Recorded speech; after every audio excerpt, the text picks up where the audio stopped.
Hello, my name is Anya Garahil. Have you ever seen the perfect advertisement, something you just couldn't look away from? Maybe it was the perfect launcher, just what you wanted. Or maybe you saw an ad for a sweet treat and thought that you just had to have it. Well, I'm here to tell you that that's not just advertisement, that is something called commercial psychology. We see advertisements every single day, and so they influence us a lot. And I bet you that if I ask you the name for half of these brands, you'll probably be able to tell me what they are. We see brands and advertisements from the moment we wake up to the moment that we fall asleep. And so, they are very important to us.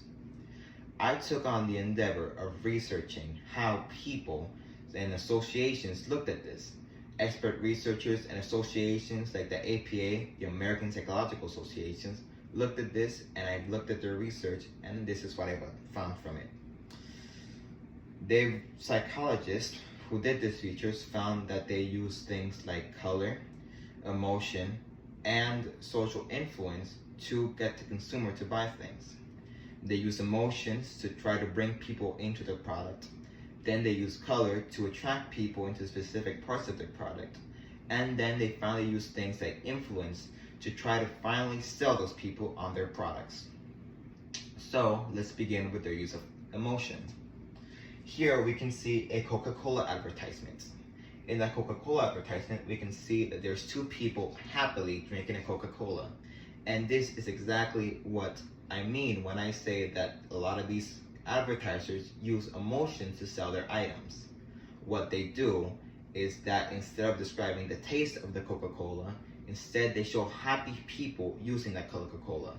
And so in a study by 2022 by Richard Bergossi called Consumer Psychology, they found that people were twice as likely to try to buy items that had emotional advertisements rather than sensical advertisements. But this is not the only thing that advertisers use to try to sell items to people. They also use things such as color. Over here, there is a color wheel. And I want to describe to you all of the things that happens and how advertisements use color to try to influence people. Over here, there is the blue.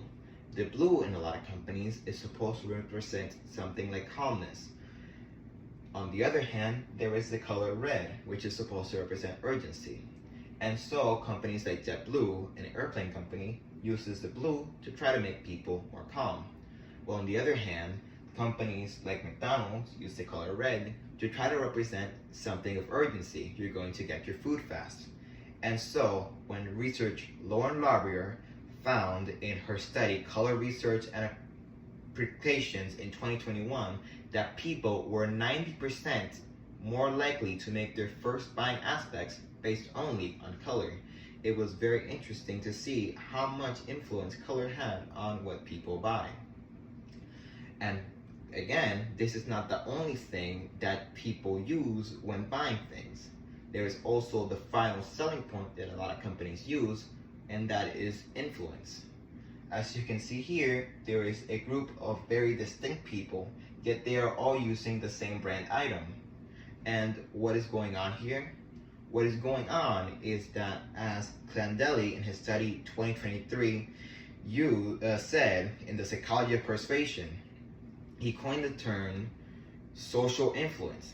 That being that when people see that other people have things, they also want them because of, it is colloquially known, the fear of FOMO, fear of missing out. And so advertisers use this to try to show people how good their product is and how it should be used. And so, as you can see in this image, let's recap. What should you take away from this presentation? The fact is that advertisements are going to keep coming at you every single day. And so, it's not simply advertisement, it is psychology at work, which is extremely interesting. So, the next time that you are in front of your TV, watching the news late at night, and you see the perfect ad for you again, think about it. It may not just be the perfect advertisement, but instead it may just be the psychology that is behind it.